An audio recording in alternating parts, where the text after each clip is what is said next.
time. Okay, so I'm calling the Wednesday, January 22nd, 2025 meeting of the Erie Environmental Advisory Council to order. Roll call, John Campbell. Here. Bob Howden. Here. Aaron Kerr, I guess he's excused. Do you want to explain to the group? Sure. Aaron has notified me that he's now teaching this semester, and he is, what I gather from his email, he will not be able to attend from January till March any of the EAC meetings. That being said, I tried to confirm that with him. I did not receive a response yet, so I can reach out again if that is the case. I'm not sure how the board would like to handle that. I don't think there's a possibility of him virtually zooming in since he's teaching. It's not a matter of that. But yeah, he would be absent for 3 months. Okay, but he would just 3 months. 3 months, yes. Okay, so why don't we continue with the vote. put it on, talk about it when we bring the associate members on. Okay, Pat, Sister Pat, Dr. Mason, Matt, and I'm here. Okay, and so should we do this now? Yeah. Okay, so we have now 2 associate members. Would you like to introduce yourselves? Sure. I'm Jenna Walmsley. I'm 27, a sophomore at Gannon, studying environmental sciences with a minor in philosophy. Oh, thanks. Yeah, I think Jenna. so. Yes. Okay. And I'm Molly Tarvin. I am the Sustainability Coordinator at Mercyhurst University. I've been there about 3 years. I'm happy to be here. Okay, so we've already officially made them members, right? Associate members, we already voted on them? Yes. So, welcome. Thank you.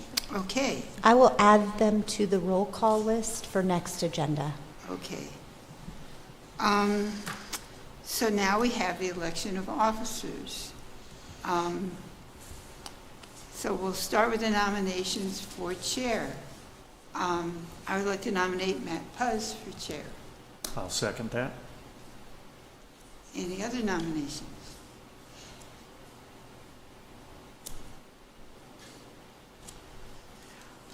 Do you want to So do continue? we have? He must continue. He must continue. I nominate myself for secretary. Awesome. Yeah, Good. yeah, we do, yeah. I second that. I was thinking, in case anybody tried. You didn't vote.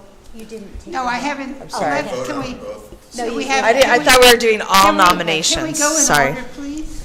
Yes. So, can we, do we have to make a motion to close nominations? Can we have a motion to close nominations? Is this nominations just for president? Yes, Okay. we're doing one at a time. Okay, I'll I make a think motion to you'll close unique. nominations. Okay, so. you Second. want to Make a motion to declare Second. not unanimously, or, well, all right, how many want to vote for Matt Puz for chair? Aye. Opposed? Okay. No, I asked him. I asked his permission. Okay, so Matt Puz is the new chair. Do you want to take it over from here? I can do that. Do you want to sit here, or do you? Oh, this is fine. I'll sit with the Okay. common folk. Well, thank you for electing me the chair. I appreciate the nomination and the support. I guess we'll move on to vice chair. Are there any nominations for vice chair? Were you vice chair? I was vice chair. I'll self-nominate for vice chair. I'll second that. All right. Any other nominations for vice chair? Seeing none, let's have the vote for vice chair for Sam. All in favor? Aye. Aye. All opposed? So be it. Sam is our vice chair. Then we'll move to secretary. Do I have any nominations for secretary? I nominate John Mike Campbell. All right. I second that second? nomination. Sounds good. Any other nominations for secretary? Seeing none, we'll close nominations. We'll call the vote for Bob to be Mike. Michael, I'm sorry. To be the secretary. All in favor? Aye. Aye. All opposed? So moved. All right. I did notice in the bylaws we're supposed to approve the agendas. Are there any additional agenda comments on the agenda before we approve the agenda before we move forward? I had a question. Well, actually, I don't know if it's on the agenda. Are the bylaws on the agenda? I know they were in your, Yes. Oh, they are? Yes, under Okay. new business item B. okay, because Oh, okay. it says that we won't amend the bylaws unless any such proposed amendment has been included or enclosed with a notice of meeting. So I just wanted to mention that. So if there are any amendments at that time, then that will be the notice, and then we can make the amendments next meeting. So we might be discussing amendments today, but not voting. Yeah, if it's deemed necessary to amend the bylaws, yes. All right, any other comments on the agenda? Have a motion to approve the agenda as presented. Motion to approve the agenda. Second. Second. All right, all in favor? Aye. All opposed? So moved. All right, next we'll move on to the approval of the December 2024 meeting minutes. Any comments on the meeting minutes before we approve them? Seeing none, anyone make a motion to approve the minutes as submitted? Motion. Second. All right, all in favor? Aye. Aye. All opposed? So moved. Moving on to public comment. As you see, we have some people in the audience. Is there any public comment from the public today? All right, seeing none, we'll close public comment. Next, we'll move on to item 5, old business. A, priority 1, the LCAP priorities, meetings with various government groups. Looks like Aaron Kerr's report from the Erie Sewer Authority meeting was, I believe, included in the packet. Do we have any discussion on this matter? I just had a question, because he said, can't hear you. one place he mentioned sewer authority, and then he mentioned water authority. So, right, agenda item number 7. Okay, so on the sewer authority agenda, they talked about the water authority, is that? I guess we don't, Yeah, unfortunately, I'm unable to answer that. I was not at the Right. meeting. okey-doke. Yeah. By the way, I wanted to, when it comes to new business, I just wanted to add an item. I forgot to. Yeah. When we get to new business, I would want to add an item. I'm sorry I didn't mention it when we approved the agenda. Okay. I have a question with this, the LCAP priorities meetings. These are meetings with various government groups to just talk about the LCAP? Yeah, plan? I believe What was Us. Or was it to talk about us? That's what I Us. thought. Okay, yeah, I understand that heading, okay. Can I make a comment? Reading that agenda item number 7, that had to be a typo because I don't think Ebenezer SADA Yeah. testing incinerators would have been hired by The water authority. Yeah. Yeah, that's why I was confused. I assumed it was a typo when I read it, but we can clarify that with Aaron. Not a big deal, it's just I noticed it. It was very interesting, though, reading this stuff about the landfills. Yeah, I was kind of excited when I saw that there has to be something done about the incinerator too, because that would be the key step to do something different with the final solids that they're left with that could allow them to set up a methane producing thing. You know, if they have to do something about the incinerator, they could generate methane and electricity there with the solids instead of burning them. So That's not a burning process? they're currently burning. They incinerate all of the final dried solids Right, but I that they mean, produce. But to generate energy, it's not a very, no, they'd set up a methane digester system that would collect the methane, and then the methane could be used to generate electricity to help offset their power usage, which is, there's sewage treatment facilities all over the country already do that. I would be happy to also touch base with Basil, if you'd like to have him come and speak at one of the EAC meetings. I have toured with him the plant. It's incredible, the production that they have there. So if that's of interest, you can let me know. I can reach back out to you when we're setting the agenda for next month. yeah, that'd be, I think it's especially interesting since they're finding that they can't, the agricultural use of the sewage sludge isn't working anymore because of the plastics in the, And other chemicals. yeah. Yeah, there's a lot of PFAS and all sorts of personal care products that are remaining in the solids, so, yeah. I think especially since Aaron's not going to be with us, maybe we can run with the ball that he's handed off to us with this.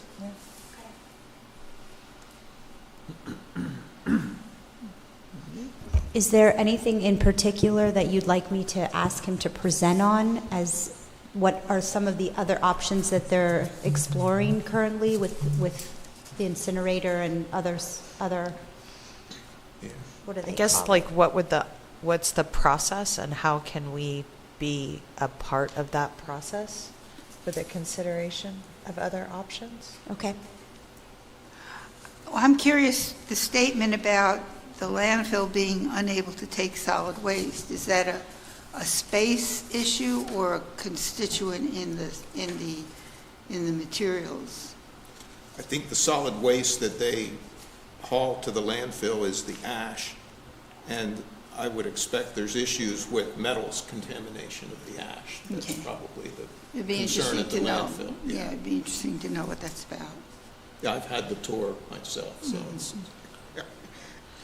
I would assume that even with a biodigester, that would still be there's still going to be waste. yeah, I don't know So that about would be, right. yeah, we would need to, I know there's microbes that eat metals.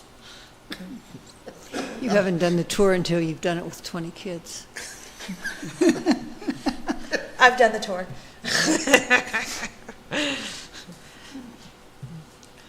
It's the best. All right. Does that answer your question, Jackie, then? Yes. Yes. Thank you. Any further comments on this item? All right, seeing none, we'll move to item B, secondary priorities, the single-use plastics and litter mitigation. I believe that Sam had sent over the plastic bag ban ordinance. Yeah, so, I mean, I knew that other communities have done this. For a while, there was a moratorium on creating bag bans, but that's during COVID, but that's been lifted.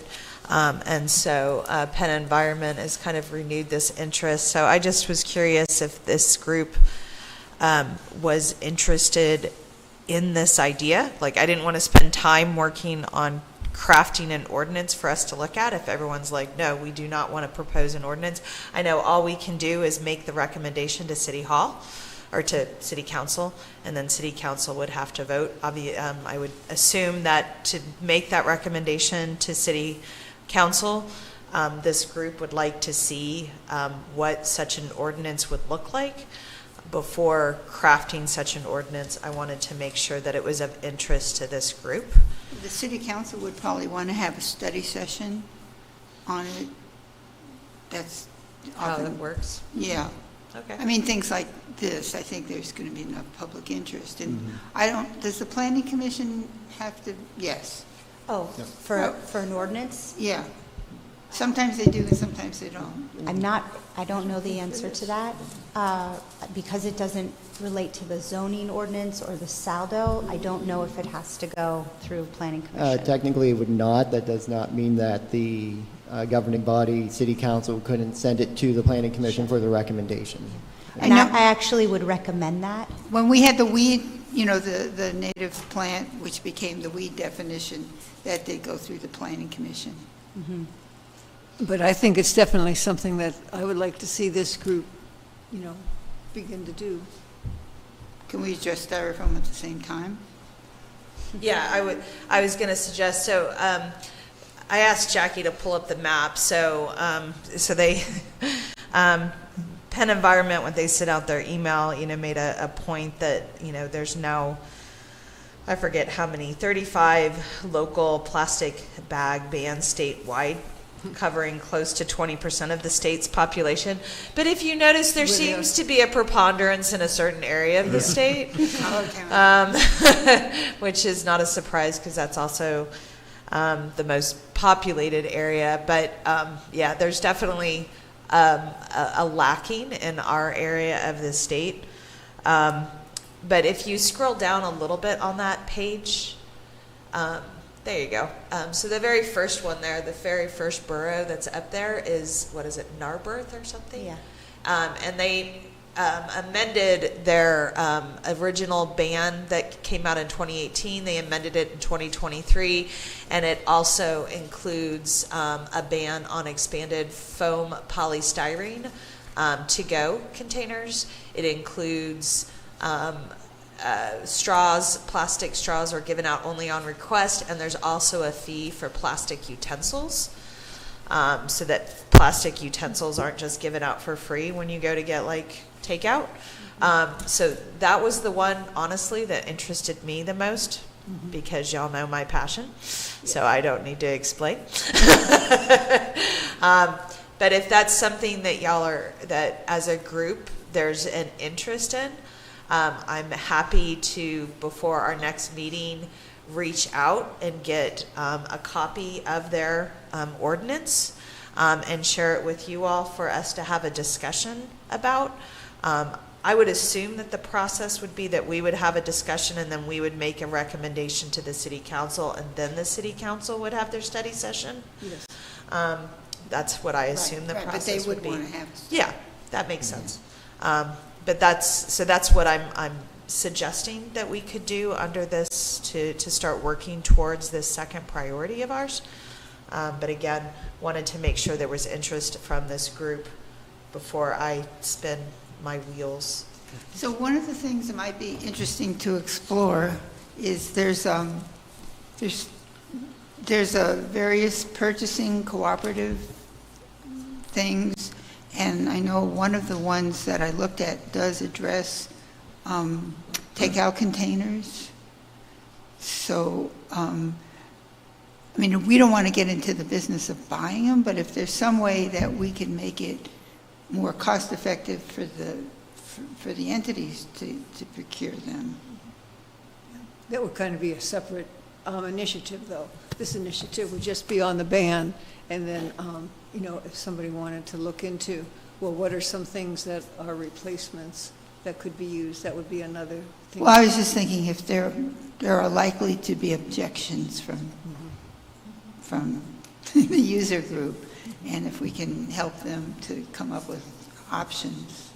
Yeah, there are lots of options out there, and lots of local places are already using Right. options. Yeah. Just another comment in terms of the process of approval and buy-in and that type of thing.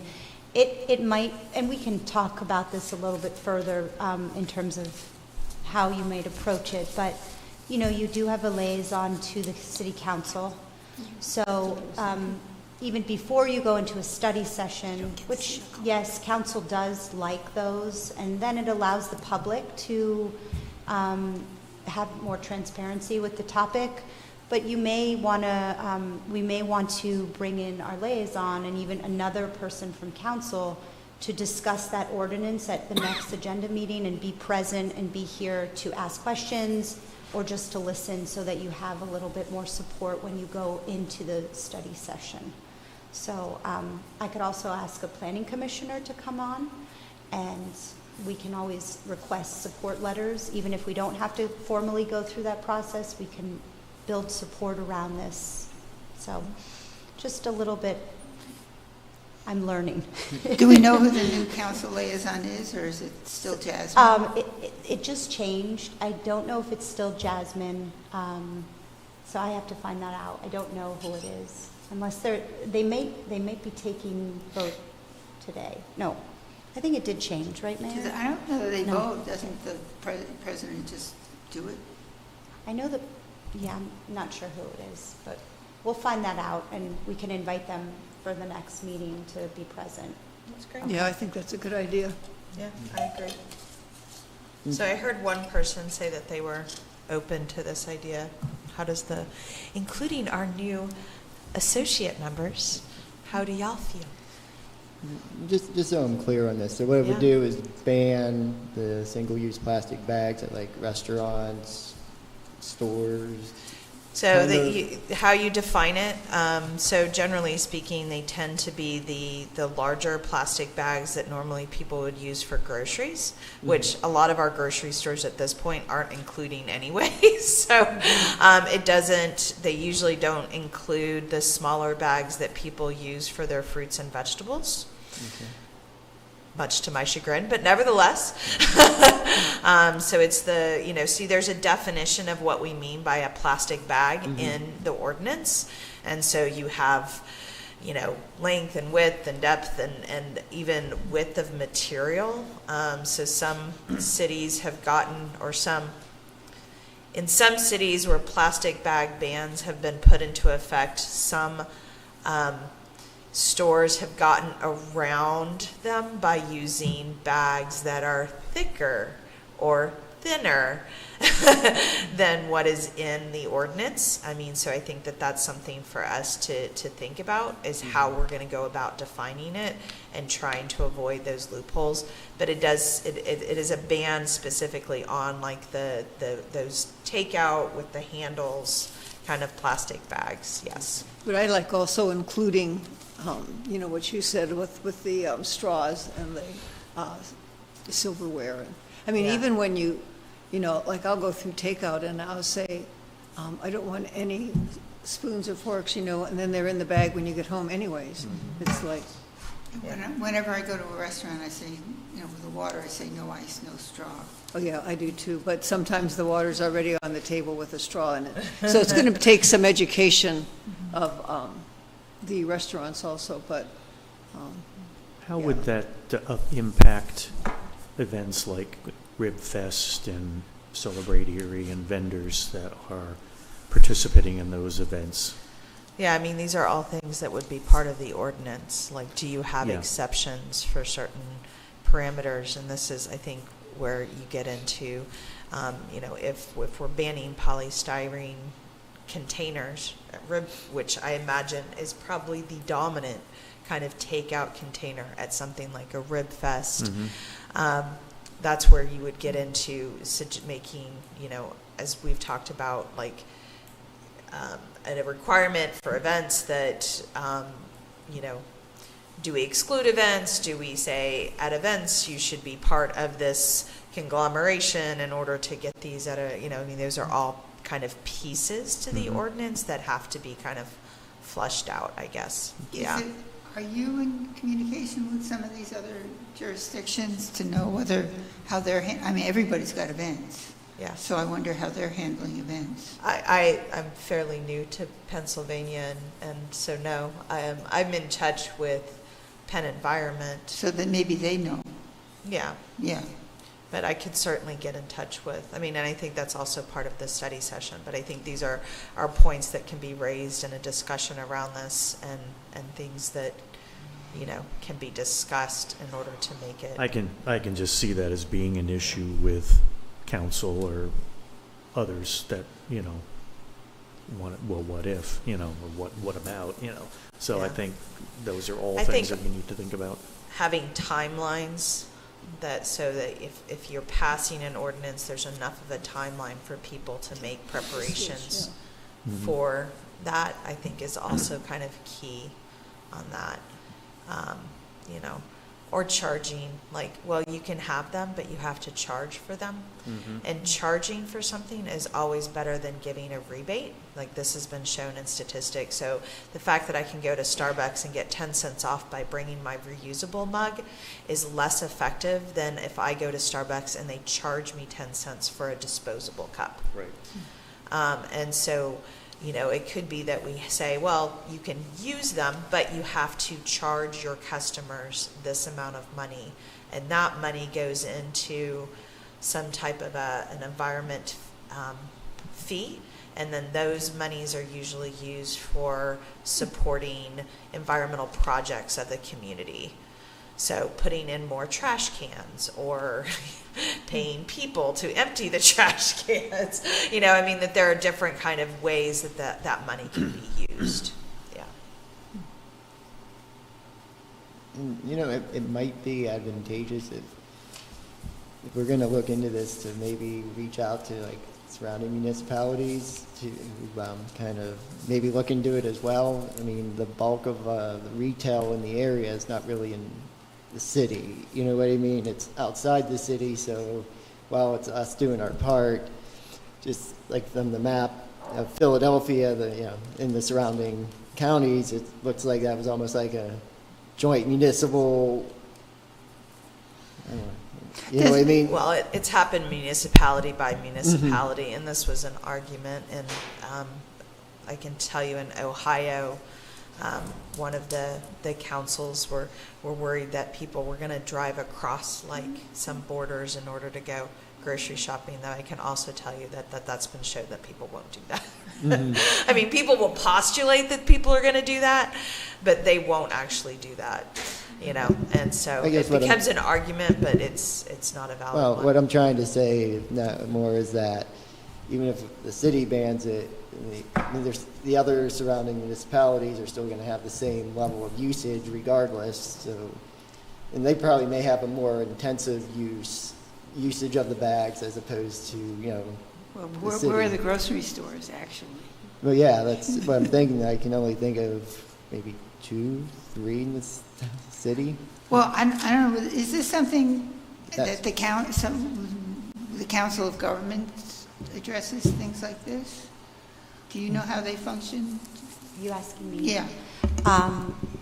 Well, not all of the municipalities are actually part of the COG, but you could definitely, I think what Matt is trying to say is it's a regional, it could be considered, I mean, it would take a lot of political will, of course, but it could be, you could morph into a regional approach. I do like the idea of talking even with Mill Creek. In fact, we're meeting on Friday. We're meeting with the planning director too on Friday, and you know, working more collaboratively with our surrounding municipalities makes a lot of sense. However, at this moment, because we're just exploring just the ordinance at the moment and what the options are, I think that's a conversation that needs to come for, you know, a little bit later on, and focusing on what is going to work only in the city of Erie at the moment just happens to seem like a easier plan to tackle.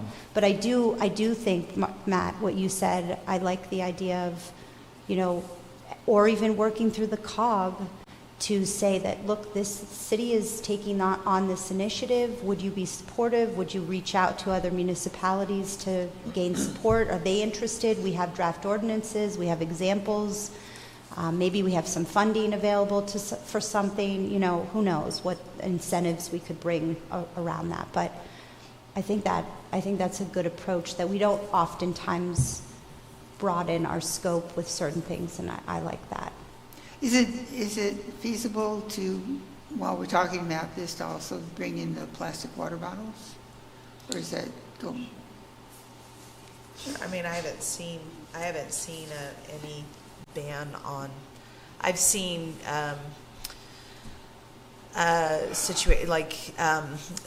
National Park Service, specifically in the Grand Canyon, bans disposable plastic water bottles within that park. So I've seen things like that. I haven't seen cities that have tried to ban disposable water bottles just because that's you. I think you're going to get a lot of pushback. People are going to say it is my right to go to a grocery store and buy bottled water if that is what But I want to do. maybe the event is still, trying to get That's it a on the separate. events. I think the zoo has banned straws. Yeah, yeah. I'm just. You know that I'm in line with your right. thinking Yeah, I on know this, that. Freda. I that's why I I think meant that to like ask you you. keep making it Yeah, you bigger, can, and yeah. I think we need to start small if we want to pass anything, as opposed to thinking about all the permutations or all the ways that we can grow this bigger. I can't take on. I'm happy to bring an ordinance that focuses on this one thing to the community and or to the committee here, the council. That's great. And work on that. And I'm just wondering if there's support for that. And then we can always look to expand it and make it bigger, both in terms of scope of who's involved and scope of what's under it. Yeah, and the water bottles could be a different way to make that happen. Yeah. I think the better way to make that happen is through having availability of, and I just submitted another foundation grant to letter of a request to get money for a water buggy, another one. So I'm constantly looking on that. But that's separate from this. So I think the plastic bag ordinance to start would be really effective, and it would be a solid route in expanding. And I think it already has such a nice start because of places like Aldi and Giant Eagle that don't have plastic bags already. So I feel like accomplishing that feels more within reach, just to get Target and Walmart on board, and then we can really take it off. So I support you. thank you. Yeah. The food co-op doesn't have it either. And the co-op, yeah. Yeah. Any other comments? Do we need a motion to empower Howard? Sherry to move forward with this? Didn't we Because she's make got a her- lot of other things to I do, thought we made her too. the litter queen last time. Well, I mean, specifically for her to look more closely at I move ordinances that as we well. have, through our co-chair, that we explore a plastic bag ordinance. I'll second that. Okay. All in favor? Aye. All opposed? Motion carries. Awesome. Okay, and maybe before we move on, maybe Sherry can tell us the good news about ripples of plastic. Yeah, on December 20th, a project that I've been working on for about a year, we finally got notification from Erie Insurance that they are going to support a screening of a new documentary called Ripples of Plastic, which is the only documentary that I'm aware of that is specifically focused on Lake Erie plastic pollution. I think it's the only one that's at Great Lakes even, but it's specifically targeted at Lake Erie plastic pollution. In the interest of being transparent, I am in it quite prominently. But we'll be screening it. So with Erie Insurance support, we'll be screening it at the Warner Theater on Thursday, March 20th. Doors will open to the general public at 4:45. It is free, open to the public. And and we chose that date because it's consistent with World Water Day, which is on Saturday, March 22nd. So this whole water theme. Do you have a flyer for that yet? Not yet. I'm working on it. Okay, when you Yeah. do, just share it, and Yeah. I'd love to So the circulate movie that around actually starts to at this 5? board. The movie will actually start at 5:15 because the movie is 45 minutes long, and so it'll go 5:15 to 6, and then we'll have a Q&A with me and at least the director of the film, Chris Langer, is definitely going to be in town, and we're looking to see if Jill Bartolotta can join us.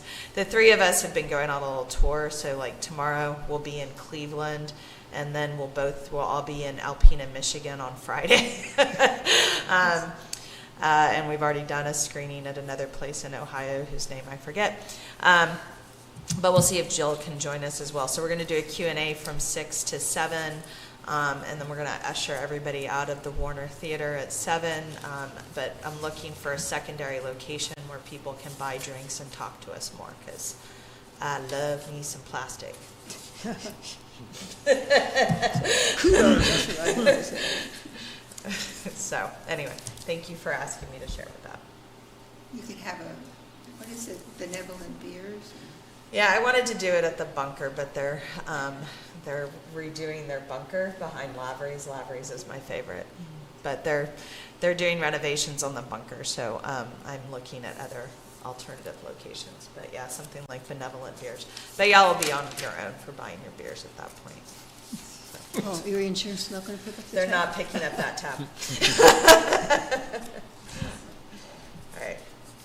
That was an add-on to new business. I apologize. But thank you for inviting me to talk about that, Sister Pat. Okay, sounds good. I guess we'll move on to the next item. So we had new business? We are. Unless there's other comments on old business. So I just wanted to add a small item before our guest speaker, is since we do need a nonprofit for the P4P, the next stage, that we ought to publicize that as an opportunity. That, don't we need to have a nonprofit who's going to, We need a nonprofit, and we also need a supporting organization. right, so, you know, I think we should do some outreach on that to see what organization, qualified nonprofit, would be interested in working on it. You mean like posted online, or do you mean I do some outreach on it? Excuse me? Do you mean post it online, or do you mean that I do some outreach and meet with different organizations that may Well, at least the be former. relatable?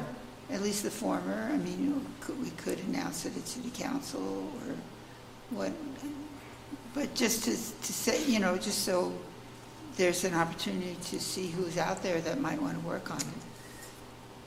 I have never seen anything like that done at the city council level. You know, haven't been involved in that many grants that require these types of partnerships. We've had to do that with some of our neighborhood resource grants, but typically I think it's more of an internal process that takes place, and really at the discretion of the city to move that forward. So while I understand you're, offering us to be more transparent, I think at this part of the process that we're in with this grant, and that we've already gone through one phase of it, we have, I think we have a little bit more competitive edge with it. We just need to find, a better partner, I think, or better fit than Cafe. I mean, Cafe is just the nonprofit that handles the events for, it doesn't make sense to go with Cafe again. We need a partner that's supportive and also in line with the same missions that we're trying to accomplish. So, yeah, that's where I'm at with Well, that. I'm hoping for more transparency and Well, I think certainly you could make a recommendation. I mean, if you have somebody in mind, I'm sure you could send the recommendation to the city, and they Right. would consider it with all We- your other ones, right? Absolutely. We haven't made any decisions on a partner yet, and in fact, there was a webinar today at 3 for the grant that I was not able to attend, but Sarah Peelman is attending that today. We haven't made any decisions, and we're open to that, but ultimately, we have to move forward and make these partnerships happen internally so that we can apply for the grant and get the money to create the LCAP. The partner, how I think I understand it, I mean, even though you have a nonprofit partner, the city is still the one administering the grant. So you will be very involved anyways, meaning EAC, in that process once we receive the funding. And the city would be the one leading that grant. Does that help, Freda? yeah, well, I suggested MCIC. I don't know whether your organization would be interested. Mine? Yeah. I don't think we're exactly the best fit.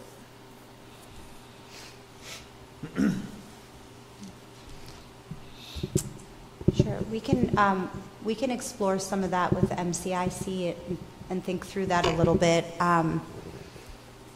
Who would be the contact? Is it Gary Horton at MCIC? No, James Sherrod, I think, is the current. James is? Yeah, Oh, is the current okay. president. Oh,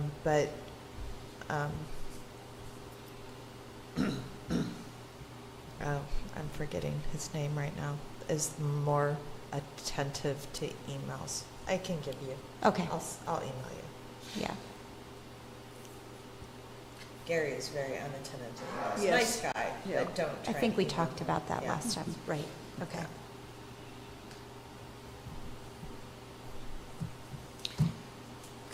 Great. I guess with that, thank you, Brenda. We'll move on to new business. Oh gosh, Eric Iwaneko Yep. with the City of Erie Stormwater Best Management Practices. Thank you for joining us this afternoon. You're welcome, you're welcome. So I know in there it says best management practices. Jackie and I were talking a little bit, and I really want to just give the background of our MS4 program and some requirements we have through the DEP. I think that'll be a better scope, and then if you have any questions on BMPs, I'd be happy to answer them. So okay, that's good, Jackie, thank you. All right, so this introduction to the City of Erie's MS4 program. So what is an MS4? An MS4 is a municipal separate storm sewer system. The purpose is to have sanitary and storm sewers separate. We don't want them to intertwine. The city currently has 4 CSOs. We used to have hundreds. So we're definitely progressing in that. City of Erie is classified under a mid-size MS4, and we act under an NPDES or NEPDES permit, National Pollution Discharge Elimination System, under the DEP. So under this NEPDES permit, we have a lot of requirements. I just want to go over 4 main ones with you today. So we have to develop a stormwater management program. We have to follow 6 minimum control measures. Could you, when you just go over what level, like DEP, state, and So DES DEP, is a federal, right? DEP state, and then EPA is federal. So Right. there's different NEPDES permits throughout the state. The city has 2, so we have a NEPDES permit for sanitary and a NEPDES permit for storm. I'm just going over the storm today. And then Basil, wastewater, has a NEPDES for sanitary. But we have these requirements under the NEPDES permit through the DEP. And I'll get into depth, so we have the 6 minimum control measures. We have a pollution reduction plan that we have to implement. And we have to monitor our waterways, and we have to have program evaluations through the DEP. And Act 167 is a state regulation? So Act 167, which I'll get into, Act 167 is a stormwater ordinance that we have. So I'll get into all that, though.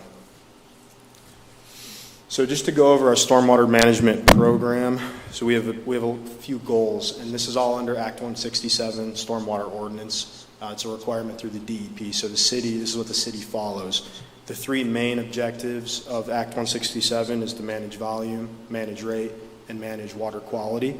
So when developments come into play in the city of Erie and there's a new impervious area, these 3 parameters have to be met. So managing volume, we want as little stormwater going into the city system as possible. So we definitely enforce and recommend infiltration. That helps with volume. Manage rate. We want the water, the rate of the stormwater to enter our system as slow as possible. If it goes too fast, we have surcharges and flooding. We have erosion in our streams. We have infrastructure degradation. So managing rate, that's detention and retention systems in the city, as you can see in the picture. I have a lot of pictures, but this is just a nice picture to show you the overview. It's an underground system. In urbanized areas, this is what most of the systems look like. So a lot of it's not visual to residents and people that aren't really aware of what BMPs and SCMs are. So when you go around the city and you look in parking lots and see a lot of grates, if it's a new development, they have this underground. So that's a main requirement that we enforce under Act 167. And then lastly, we utilize the DEP's SCM and BMP manual. SCM is stormwater control measures. That's the new term. It used to be called BMPs, which is best management practices. They changed that this last couple of years. But everyone, all the developers have to use this manual to make sure that all the BMPs and SCMs are up to date and compliant. One of our next requirements is our minimum control measures. So we have 6 that we have to meet every year, and we have an annual report that we have to submit to the DEP. First one's public education and outreach. So this is a good example of educating. People can go and watch and figure out what we have in store here. Public participation and involvement.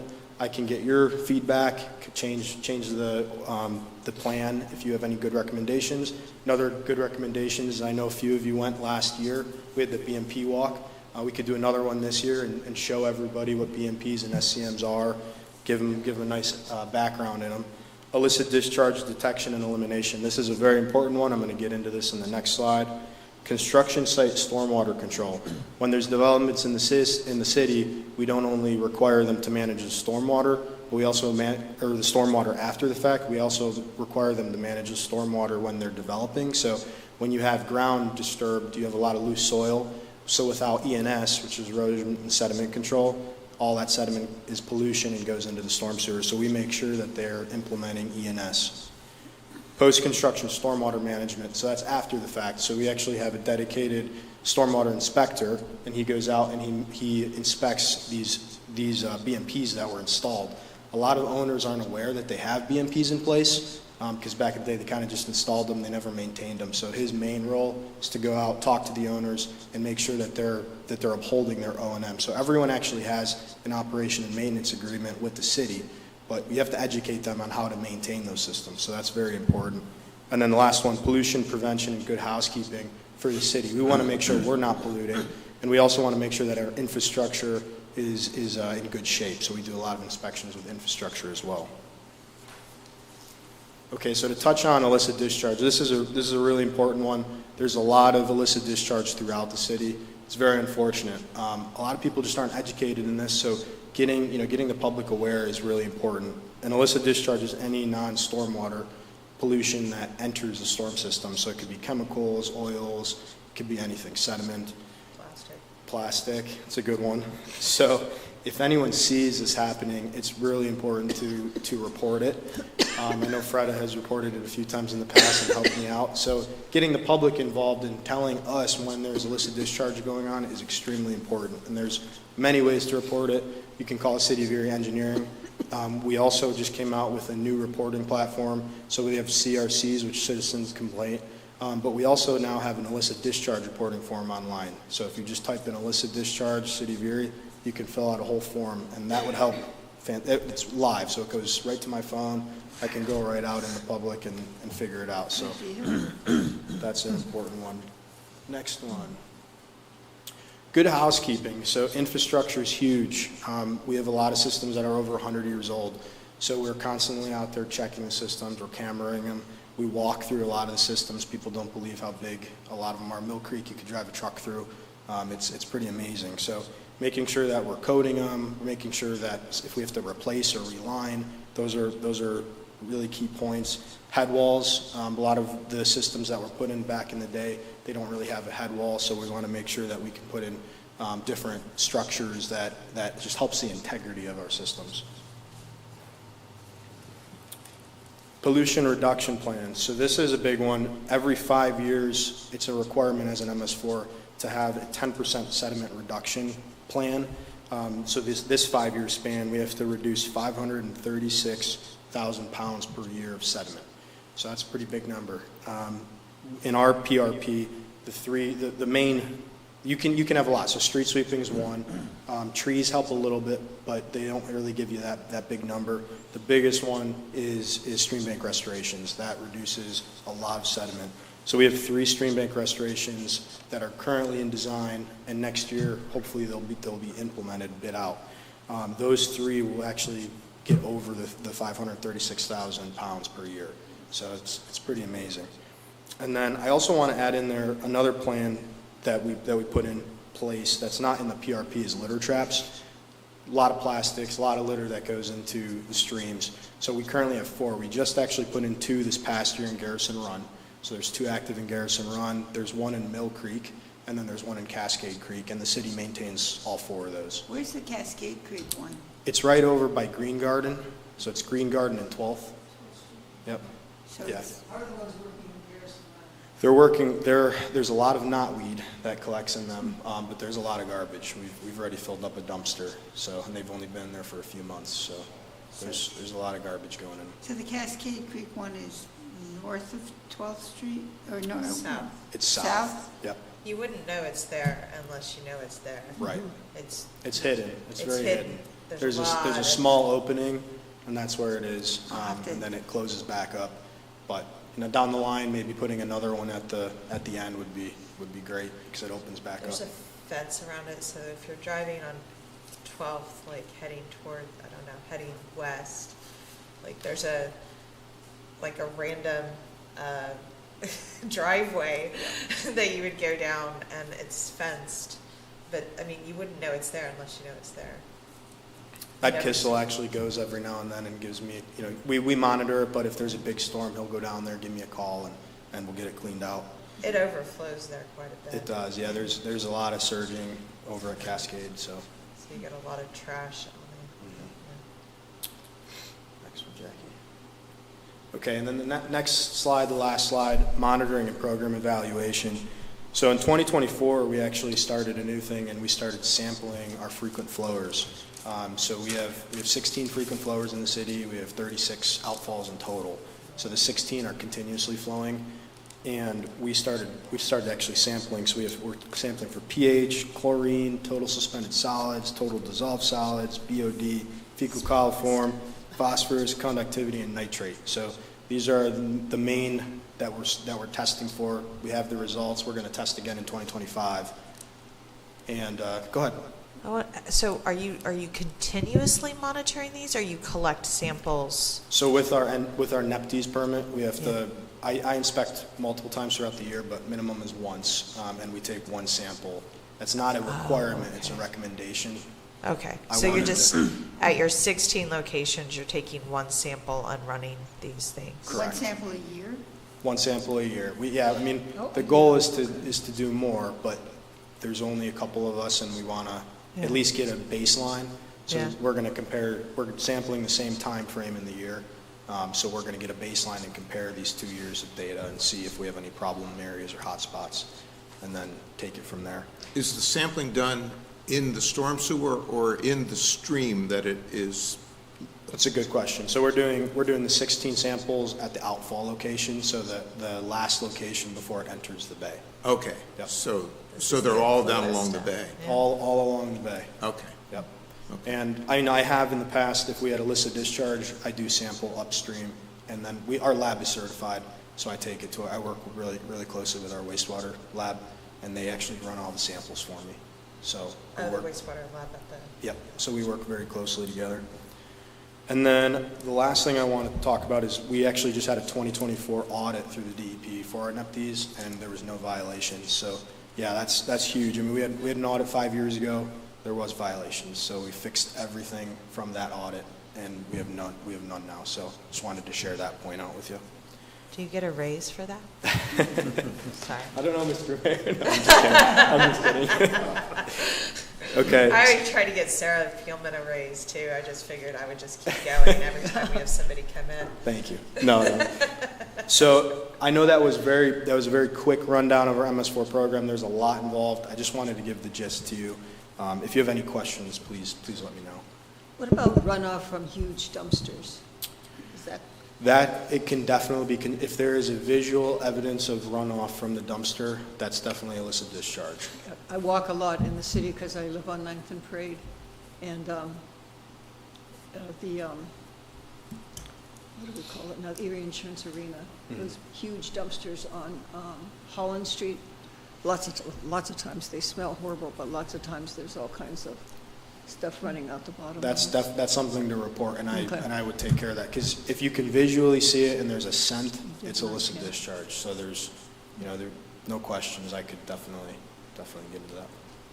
Eric, when there is illicit discharge like that, for instance, do you, is there any, I mean, obviously that they have to rectify the situation, but what happens with enforcement? I mean, where does that all come into play? So we have the right to enforce it and write fines. The main thing is to get them to Comply. resolve the issue. Yeah, comply.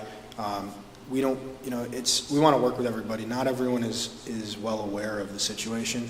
So educating them first and then having them comply is the main purpose. And a lot of people comply, and then they resolve it. And then if it happens again, then we could move on. I always write a notice of violation when there's an illicit discharge, so I have it on record. And then if there's another one, then we can enforce it. But I have not had to write any fines yet. So That everybody has been pretty compliant. That chronic seepage problem we have on, I forget the name of that old company on Green Garden in 12th. Yep.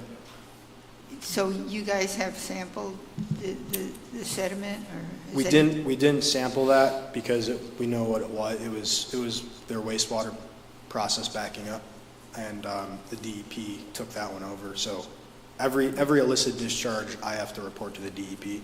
They actually had to improve their wastewater process. And then the DEP informs me what requirements that they put into place. Because it's still happening. No, I don't mean the business. I mean at 12th, what's it, Lord? No, what's the name of the? Lord? Yeah, it was Lord, the old Lord property. Mhm. There's always seepage coming out of the banks on Green Garden. Oh, the water, okay. That's not illicit discharge. It's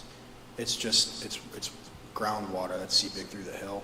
That is something, there is a development that's going in there, and that is something that they are going to, because they don't want that. It's a liability for them with the sidewalks. So that is something that we're having them look into and study. I want to mention one thing that Eric did that is outstanding is along the Lakeside Cemetery, there was going to be a project, and I went there once and I thought, what the heck are we doing anything here for? And Eric apparently thought the same thing, and he moved the project to somewhere more suitable. And I just want to commend you for that. Thank you, I appreciate that. Yeah, we had one stream bank restoration that was going to be put in at Cemetery Run over right on the bayfront, or on the waterway in the bay, but there was no sediment reduction that would have occurred with that, so we changed the location.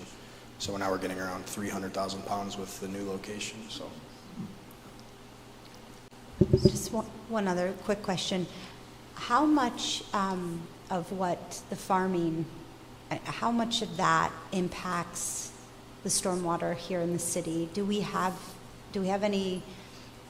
take that into account in terms of the phosphates and nitrates, and the way that the water flows into the lake, essentially? So we have three main areas that drain from Mill Creek in the city. There's not a whole lot of farmland in that area, but it's Mill Creek to Garrison, and then Cemetery flows from that as well. But there's not a whole lot of nitrates and phosphates in the water, believe it or not, with the testing that we've been doing. In other areas, it's a big concern, but we're so urbanized, there's not a whole lot of that going on. Meaning like maybe Northeast has Northeast, a lot of yeah, issues that's- with impaired tributaries and that type of thing, I would imagine that they have a lot of nitrates and phosphates from Sure. the farm. Yep. especially since they till to their end of Yes. their properties. Yeah, but with us, it's not a huge concern.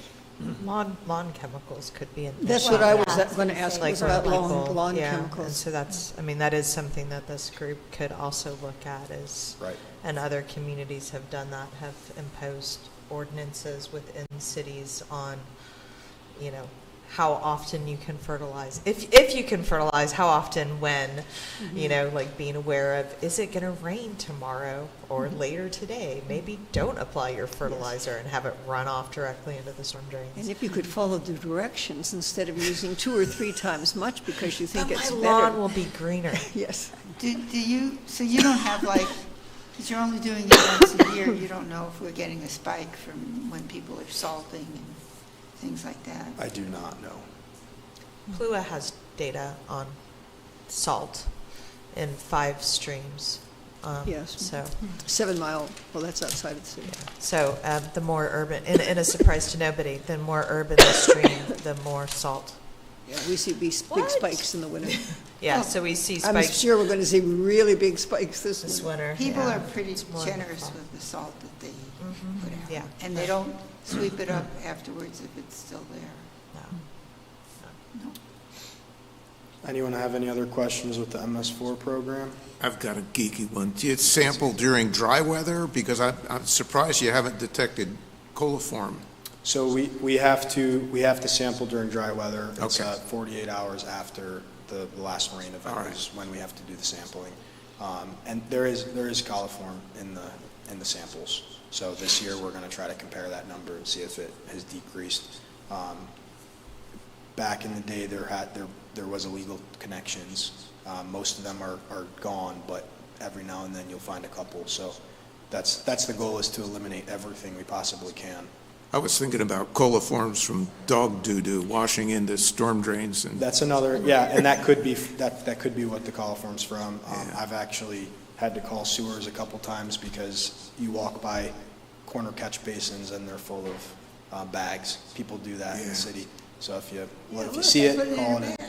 Yeah, Put it in a they bag put it and in then a throw it in bag the and then storm throw it drain. in there. So that's another, that's illicit discharge as well. So you can call that in if you see it. So, as you know, one of the other things I call you about is plugged drains. So do you want to talk about that a little bit? Sure, yeah. So our sewer crew does maintain the drains and the inlets. So if there are clogged drains, you can file a CRC and I'll get it on the list and we'll get it cleaned out. It's not a resident's responsibility to clean out the drains. It's ours, so definitely report those in. People are watching, by the way, so it doesn't hurt to hear this stuff, yeah. Thank you. Any other questions? Any other questions, comments? I would ask one, if I may, about Sure. rock salt. As we mentioned, there's interest at Mercyhurst in remediating or eliminating some part of our rock salt. Is there any technologies that exist to kind of try to keep that out of drains in general? Rock salt? Yeah. I mean, you can put in, just to prevent it from even entering the drain? Is that your question? Theoretically. Not really. You can prevent it from going down the sewer by putting bags. You could put inlet bags around campus, and then you can clean those out. Okay. So that's a good example. That's what they use for, it's an ENS control. You put it in the inlets, and then you can remove it, and then the rock salt won't actually enter the sewer system. So it's a good example. Thank you. You're welcome. Salt brine is a good application I can give you the report that we did at Barron, which they will never take use of. But nevertheless, if you apply salt brine, you can dramatically decrease the amount of rock salt that you have. But you have to do it in advance of a storm. So before you get a storm, you apply the salt brine, and then you don't have to use as much rock salt. Quite dramatic, that like 40% reduction. So Is yeah. that for roadways and sidewalks, or just roadways? We did it for campus wide, was our assessment. I'll Awesome. share it with you, Mary. I'd be Collins. interested. So Thank you. you put it on sidewalks? Yeah, you put it on sidewalks and roadways, parking lots, and it's a way of decreasing. So It's when a I hear the word pre-treatment. brine, I think liquid. Yeah, that's why I said salt brine. It's basically salt water. You just, and so you can, if you get the right equipment, you can mix it in-house instead of buying it. Excellent. If you go to buy it, it's way too expensive. But if you make it in-house It and then you doesn't- apply it, so It you, doesn't freeze?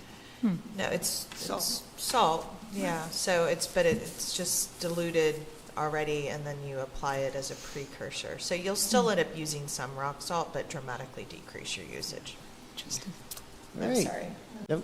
All right. Well, I don't think there's any other questions or comments. So I want to thank you very much for a very informative presentation, Eric. Thank you so much.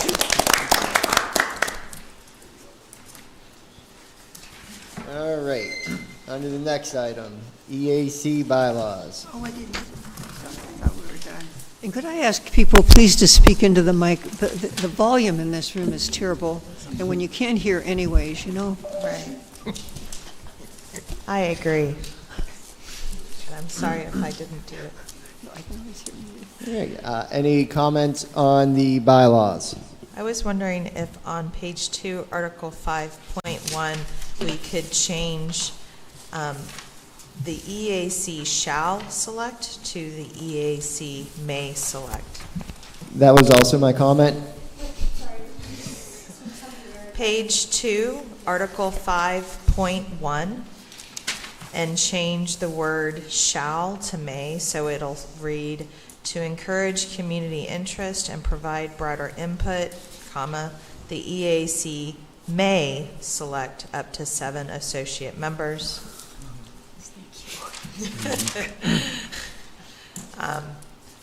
Which just allows for the fact that we may not always have 7 Right. associate members, Yeah, but I we agree. can have 7. Where are There's a you? very strong, or shall is a very strong. Very strong. I think that's appropriate. Page 2, Right, right. Article 5.1, Oh, point. under associate non-voting members, the very first point, to encourage community interest and provide broader input, the EAC may select up to 7 associate That members. makes sense. This was something I've been thinking in regards to the high school students. I know we say a 1-year commitment. We may want to say a summer commitment for high school, because otherwise I don't think we're going to have any high school students involved in the EAC. I'm sorry, I missed what you said. Okay, so we have a requirement that you have to be able to. Oh, you're talking about the 1-year commitment? Yeah, the I 1-year think, I don't commitment. think the 1-year commitment is the issue. I think the time of the meeting. Well, is the unfortunately, issue. there's either the school's going to have to let out earlier, or we're going to have a later meeting, and I don't think either one of those is a possible solution, unfortunately. So I think with the high school students, it may just be better to have a 3-month commitment, from June to August. So at least Oh, then I see they're- what you're saying. Yeah, so then they're able to attend during the summer and at least be able to interact with their group then. Wasn't there some talk about that somebody might be able to get some kind of study kind of a thing and be able to come based on that it was part of a, I'm not aware. I don't know. somebody brought that up last time.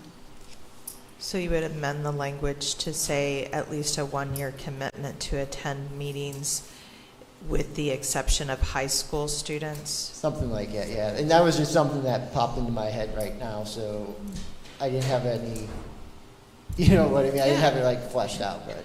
Yeah, I'm just saying, because we have to have the language in order to approve it. So would the language be that we would amend that point 3 under Article 5 At least 1 year. from to at least a 1-year commitment to attend meetings, and then put in with the exception of high school students, For a 3-month commitment. where a 3-month commitment would be sufficient? Yes, that sounds good. Would that work? I would add also for college students, they're not here in the summer usually if they're from out of state or from out of Erie. So a lot of my students said, I can do it for a couple, but I'd be gone in June. We're hoping we get local I mean, it's- people. I'm wondering if that's something that we can do as a group year by year rather than trying to put all the prescriptions in the bylaws. So then we just change the language to, and their agreement to attend meetings, and we leave it indiscriminate as to how long? That's, yeah, I mean, if we're gonna start adding more and more, it might just be simpler to take out the 1-year commitment. We What if you just- change it to agreement to? Attend as many meetings as possible. Or attend, or something about commitment to attend meetings as directed by the EAC? And then we can adjust it accordingly? Thoughts from our associate members? I would also add with the university students, their schedules change, fall and spring. So if one student could theoretically make the 3 o'clock Wednesdays in the fall, then it could get tricky if their schedule changes. So that sounds flexible enough that students would like it. I was able to make it work. I'm- But I know it's different for everybody, but if I went into this with my semester schedule, and I also live here though, I don't go home, I go home. Yeah. So Here is home. here is home. So I do think it's a good idea. I just, that was only my thought, is if it's once a month and you plan, if you commit ahead of time and can schedule ahead of time, might not be as large of a concern. But, I mean, So, agreement to attend meetings as determined by this? It just seems like, so what are they writing in their letter? I promise to Yeah. attend meetings. I tend to say that we should just keep it as it is, but know that as a body, we can talk to the individuals and look at their schedules and maybe make exceptions. I mean, we do that anyways But for the, members. I mean, we you know, we're not publicized supposed to miss a But if- meeting, but if we have an excuse, we can miss a meeting. the letter that you and I wrote together, it does require a 1-year commitment. So we could adjust that and repost it, but then it wouldn't be in line with the bylaws, I guess. So I would not, what I'm saying is I wouldn't change it, I would leave it and then just deal with it on an individual basis. But wouldn't that deter people from not Yes. even applying? So I would be hesitant. If we are going to be amendable and flexible, then we should be upfront, so, because we might attract more people that way. You know, one of the other things, we could work on this language. You don't have to vote on the No, we bylaws can't today. vote today. So we could work on, I could submit it out to you, put in some language that I've heard here today, and then submit it out to the board, and then you can vote on the draft next time. Yeah, that makes Amendments sense, next instead time. of trying to hammer out something Yeah. that Right. I don't think we're I all have a- prepared for. But with that, any other amendments to the bylaws?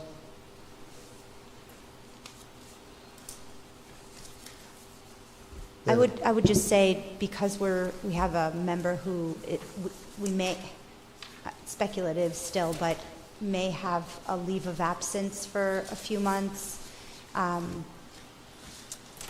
don't know if that's something, and I can look at this, but if it's something that we want to allow, or, you know, To have a little bit more clear language on something like that? yeah, because I Yeah. guess it would, you know, I did receive notification of it, but it was only to me. So maybe there's a way that we can formalize that, so that if there's a board member who is going, or a associate voting member, non-voting member, that if there's a leave of absence, that needs to maybe be voted upon, possibly.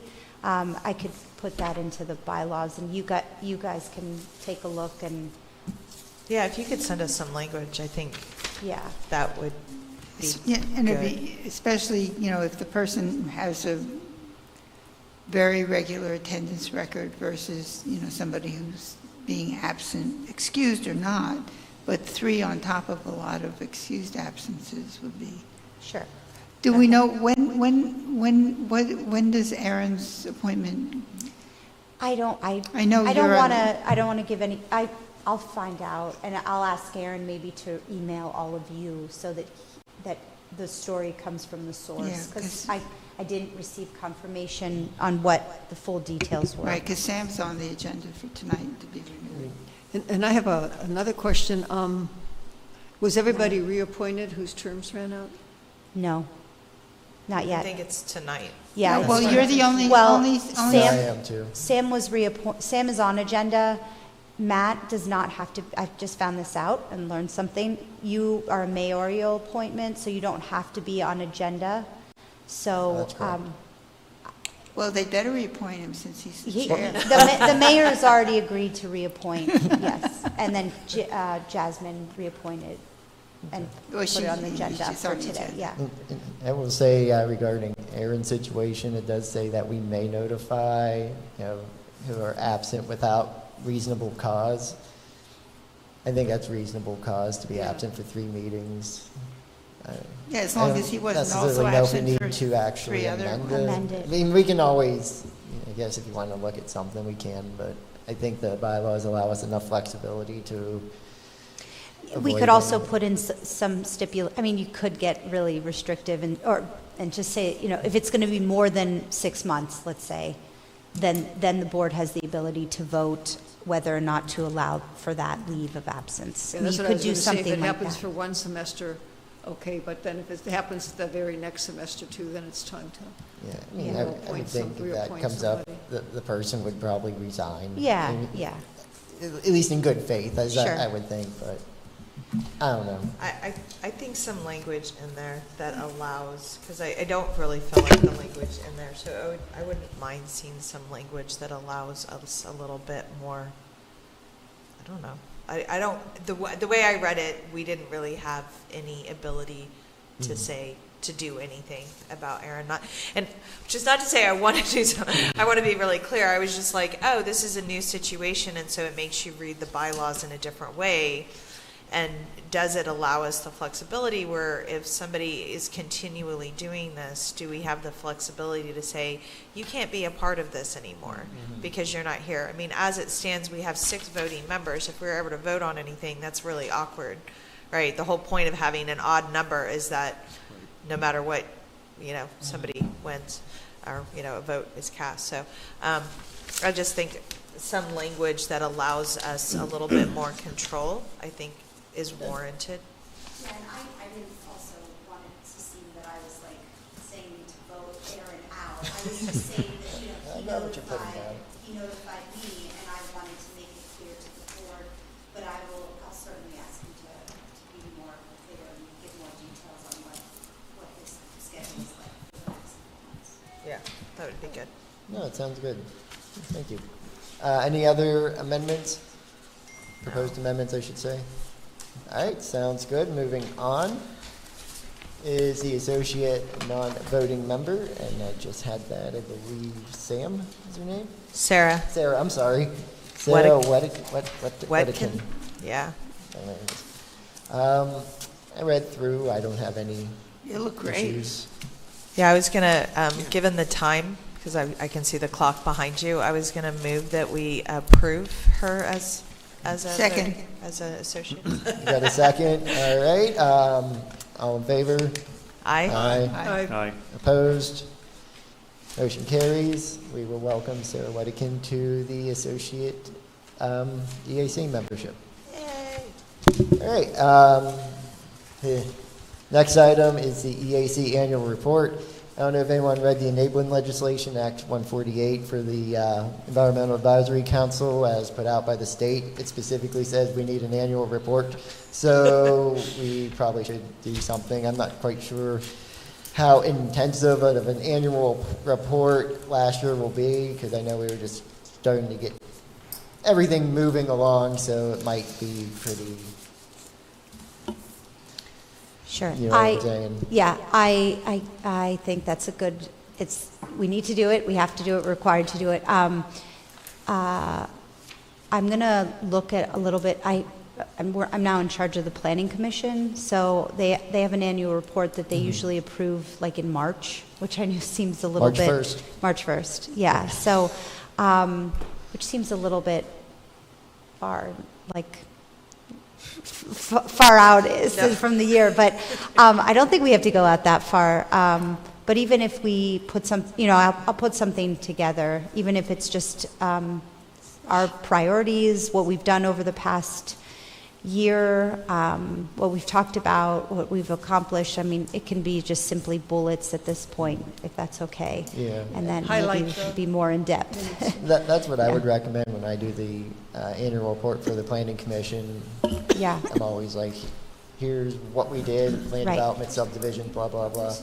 So it could be like, here was our priorities. We have several speakers. Sure, okay. Yeah, so Okay, that I sounds can good. help you, you know what I mean? I don't want you to have to do it all yourself. So. Okay, thank you. I'll volunteer to help too. Okay, thank you, I appreciate that. All right, awesome. Any other comments on the annual report? Hearing none, we'll move to adjourn. All right, do I have a motion? Do I have a second? Second. All right, we got 2 seconds. All in favor? Aye. All opposed? Motion carries. Thank you very much. Thank you.